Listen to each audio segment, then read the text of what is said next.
નમસ્કાર મિત્રો, ચાલો આજે અમે બનાવી છે પાવભાજી. મસ્ત કોઈ કલર વગર નાખ્યો નથી, મીઠ નાખ્યું છે, ભાજી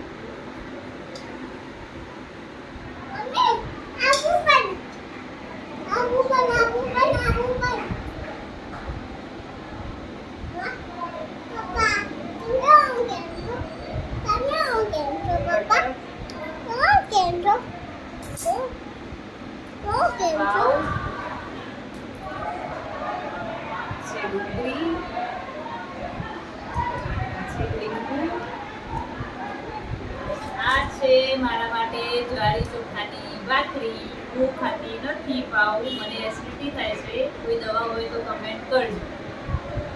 ચેનલને લાઈક કરો, શેર કરો, સબસ્ક્રાઈબ કરો અને કમેન્ટ કરવાનું ભૂલતા નહીં.